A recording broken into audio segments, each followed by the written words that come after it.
James, it's always nice to catch up with you, hang out Likewise. with you, talk to you. So, how's the event going for you so far? It's been really good. To be honest with you, it's been one of the highest level of people around with knowledge. There's a very lot of high level people that have turned up here for this event. So yeah, it's really good. It's not just SEO. It's quite a lot of business and traffic Oh diversity into yeah, PPC and as well and stuff like that. So yeah, it's yeah, been a really good true, event. Actually. true.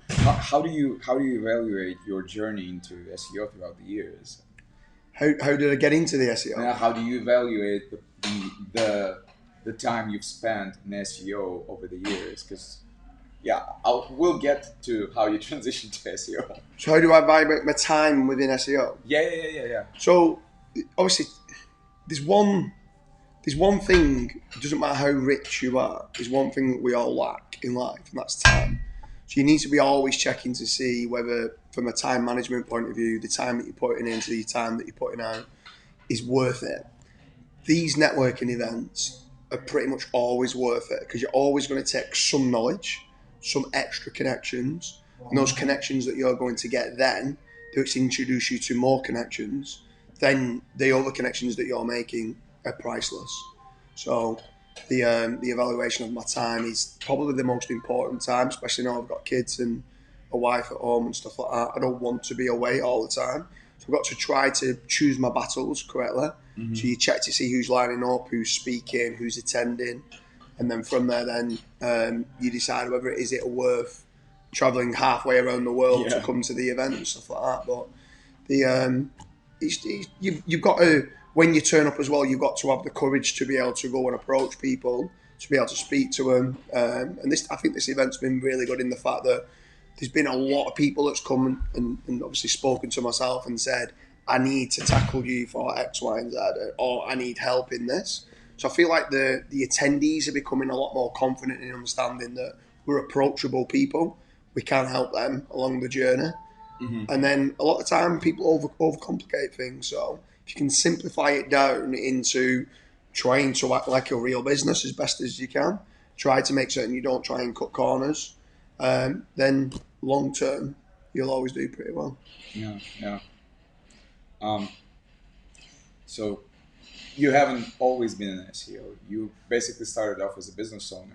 Yeah, You had a construction company, that's right. Yeah, if I remember correctly. yeah. So how did the transition happen? Transition happened 16 years ago now, and we built tennis courts, netball courts, like football pitches, or in the US they call it soccer pitches, artificial kind of rugby pitches and stuff like that. And it was mainly for schools, colleges, and universities. And then we needed inbound leads ourselves, so we tried to understand how to rank in Google, and it was very difficult for many years. Trying to follow certain SEO programs and training courses wasn't working for us, or it was taking a lot longer than what people were saying it took. So we had to learn the hard way. We had to keep trying to break the SERP and see how far we can stretch it to see how many backlinks do you need, how much content do you need. And it's tough. Like, there's too many people that kind of make it sound a lot simpler than what it is. You need to learn from the bottom and work your way up. And then once you know everything, at that point it's pretty easy. But it's the becoming, it takes 10,000 hours to become an expert in your field. You need to put the 10,000 hours in. So we started out as being a construction company. We realised we needed inbound leads. We built a website. We started to rank the website. Took a while, a lot of failures along the way. Then we built a second website, a third website, a fourth website. And then from there, then we started to go into what are called shouldering niches. So like fencing, floodlighting, landscaping, all other kind of industries that complemented what we did. So if we made them busier, indirectly it would make us busier. And that's how it grew. I never set out to be a rank and rent expert. I never set out to be a lead generation expert. I never set out to be an SEO expert.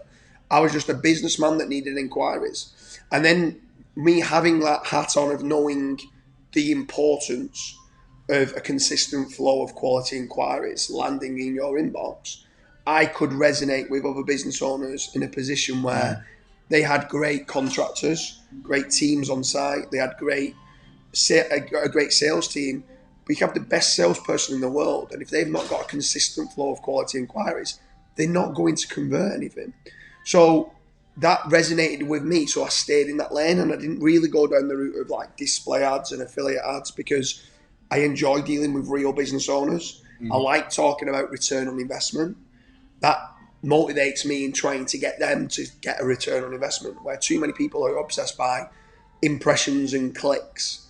And that means nothing if it doesn't turn into profitability for your customer. And we just want a proportion of the profits.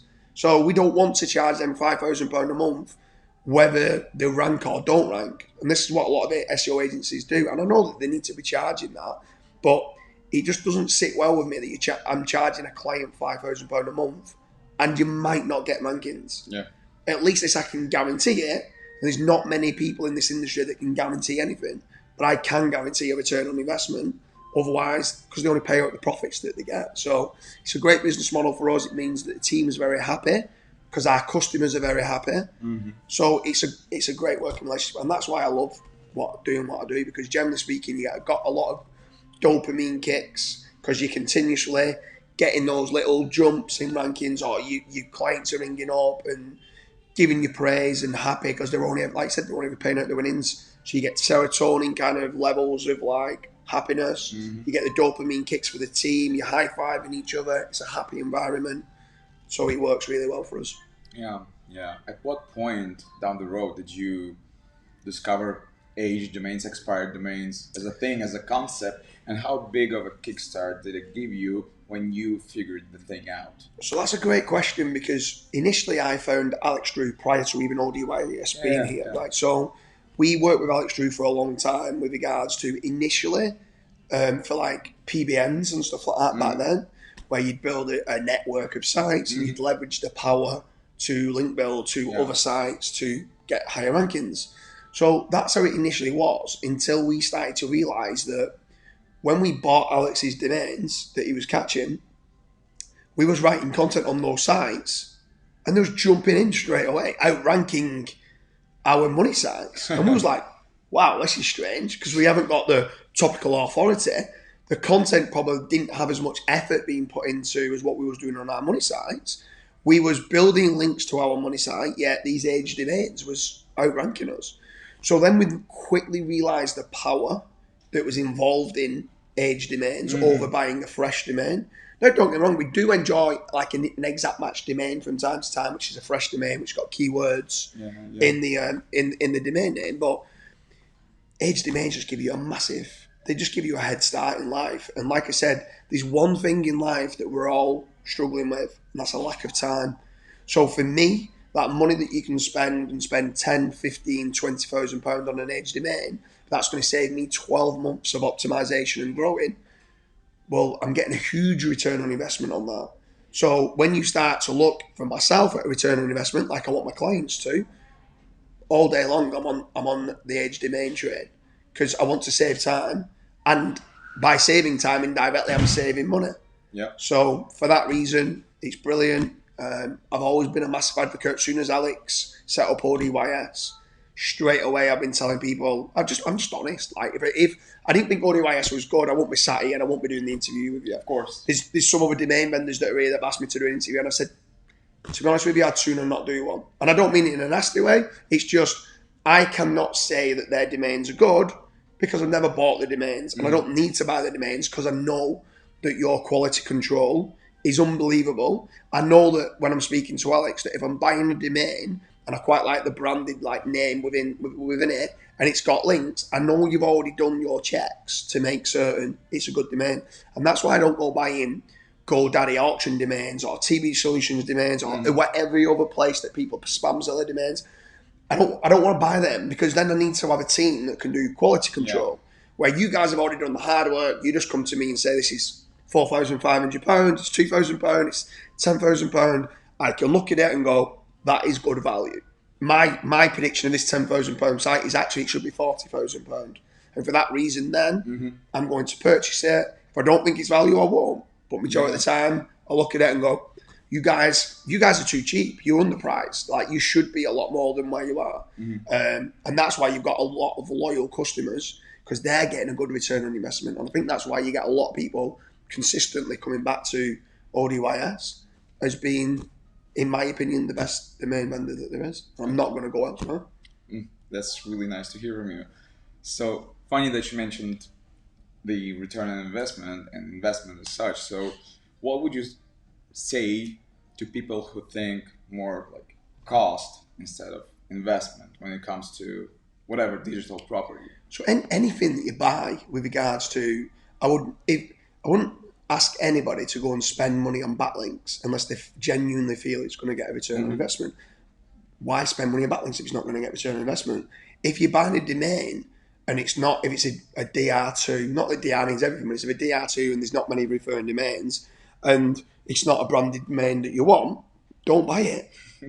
But if it's got 500 referring domains and it's a DR40 and it's relevant to your niche, when you just look at the backlink profile itself and you start looking that it's got links from Telegraph or from BBC or wherever it is, we've got our own in-house scoring system with what we think is a good domain and what isn't.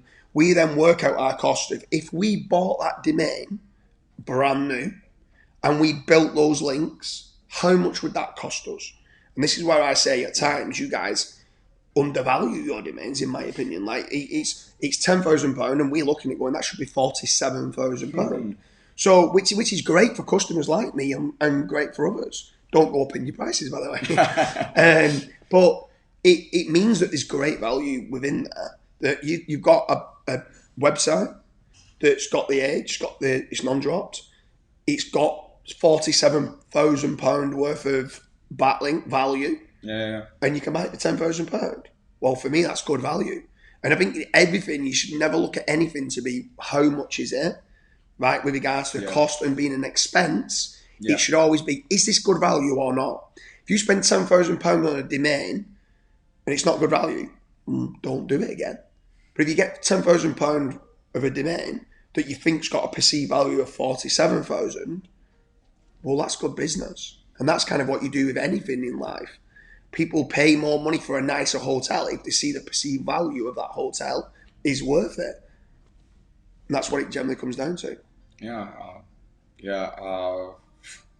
I'm just a little overwhelmed. Yeah.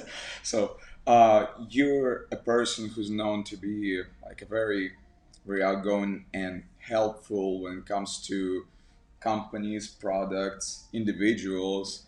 Like you pretty much have the same approach to them, like you to everything, like you just explained about like whatever the investment is. Like is it valued?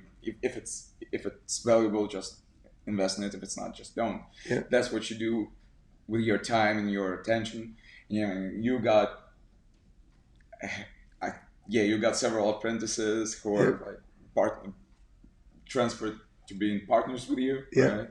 So I mean, what makes you keep going this way, keeping teaching people around you, and even people who are not around you physically, right? So it's important, I feel, that to leave some sort of legacy behind. It's important to try and make certain that you just do good for the world and try to elevate others.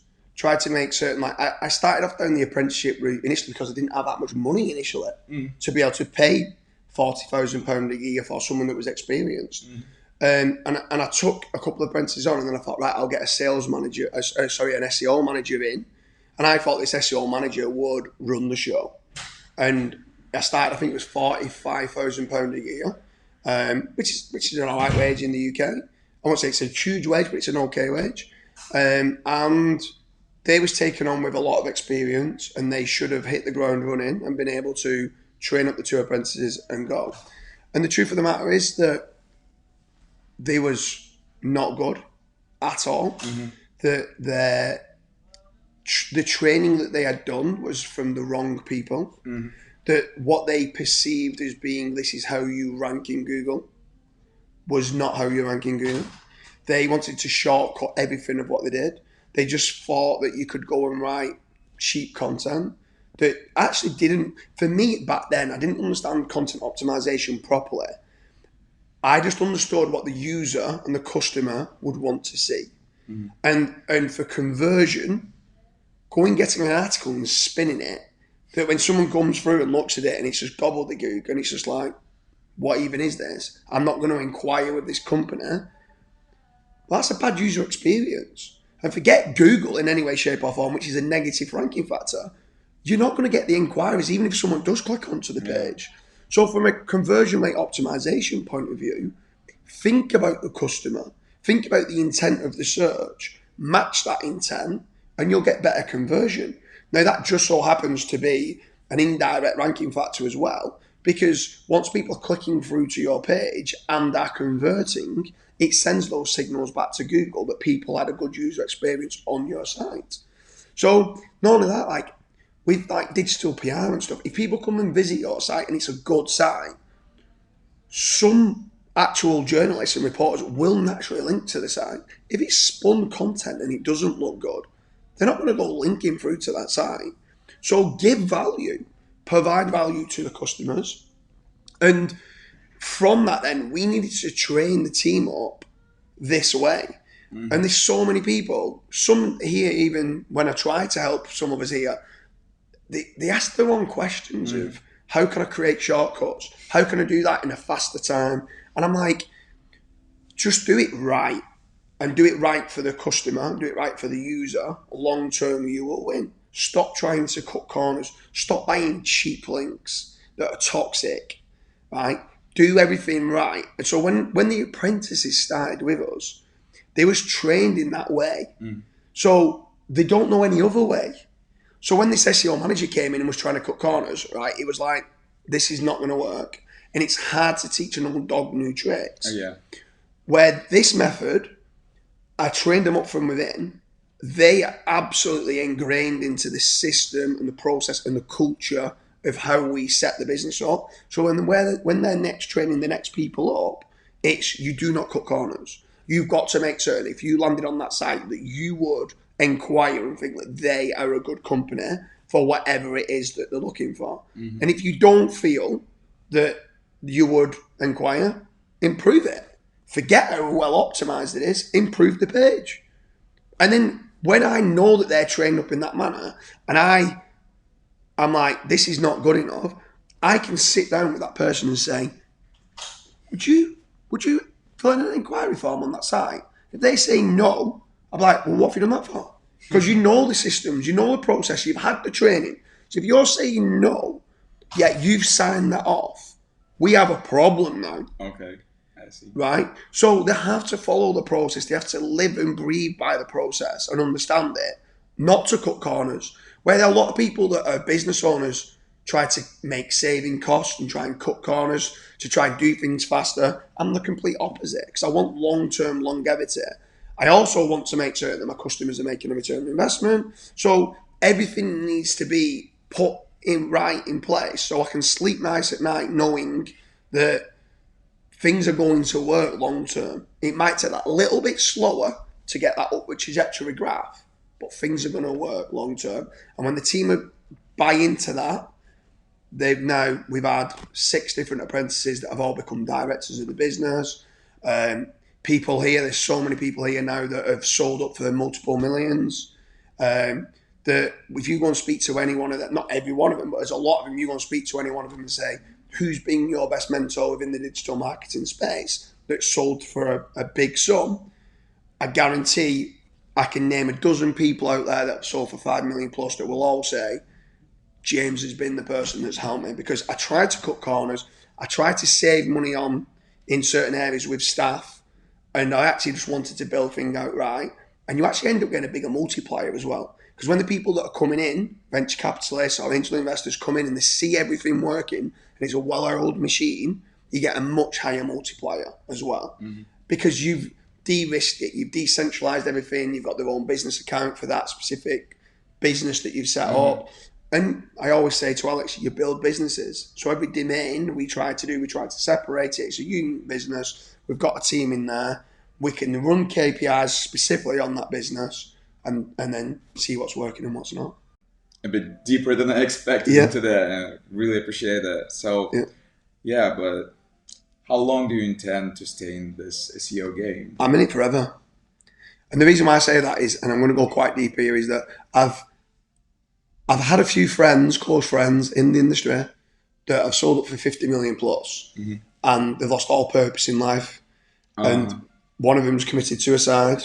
One of them took to drugs and alcohol. I don't see many people, if I'm being honest with you, which sounds pretty sad, that reach their end goal, and when they reach the end goal and they sell, that after a few years have all said, I'm loving retirement. I don't see that. I don't see that they're going drinking pina colada on the beach and having the best time in their life. I see emptiness. And when I've seen this happen, not just once, not twice, but several times, for people selling for numbers that you can only ever dream about selling for, and at the end of it, once they've reached those goals, they've just got emptiness in their life and no purpose in life. That then tells me I don't want an end goal. So when I don't want an end goal, like I probably don't, well, I don't need to work another day in my life. I could have steak and prawns every single night. My kids could have steak and prawns every single night. But I don't want an end goal because I don't want that feeling of emptiness. So I will never retire. I'll slow down maybe. But then I thought I'd slow down when I had kids. And if anything, I've bought more businesses than I ever have before. So will I slow down? I don't know. Like if my body tells me to slow down, I will slow down. If I want to do a 10-hour work week, I'll do a 10-hour work week. If I want to do a 60-hour work week, I'll do a 60-hour work week. I can choose how many hours that I want to do week to week. I just seem to choose to work most days because I enjoy working with the people that I work with. I enjoy now the business partners that I'm working with. If I don't like working with a business partner, I'll just go my own way and go, amicably, this is not working, Vlad. You go that way, I go that way. And then that's fine. And I won't fall out about it, but we'll kind of go, I want to work with people that make mini goals, right? And when you hit your target and you hit your goal, and it could be such a simple goal, we high five each other, we get the dopamine kick and we go, we're going to go out and celebrate this. Now, whether that means going out for a pint and having a good time and going for a party, or whether that means a spa day, whatever it is that people want to do, if they don't drink and they want a spa day or they want to go and take their wife away for a weekend to celebrate those mini wins, that's what life is about. It's about enjoying the journey and celebrating those mini wins throughout life, because then you can go and have a good time and celebrate it. People have too high expectations and set the goals too high, and it takes years to get there. And those years of getting there is not fun. Where if you just set the little rung on the ladder to the next rung on the ladder to the next rung on the ladder to the next rung on the ladder, and each rung of the ladder as you're moving up to get to that goal you're celebrating, that's fun. And that's life. Amazing. Thank you very much for this interview, James. No problem, mate. Yeah, we got a lot deeper than I expected. Yeah. So I really, really appreciate it. And I really appreciate your support for us all the time. No worries.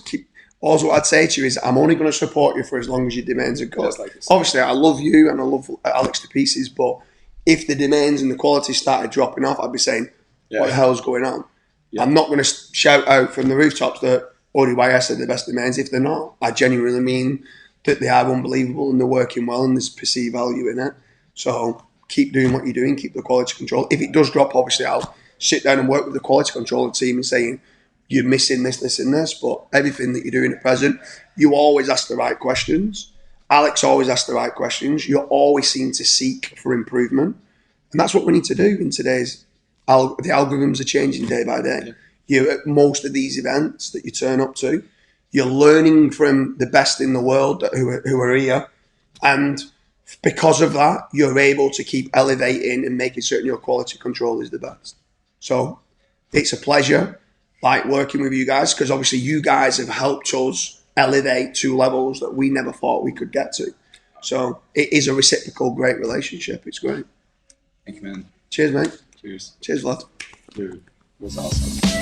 Really.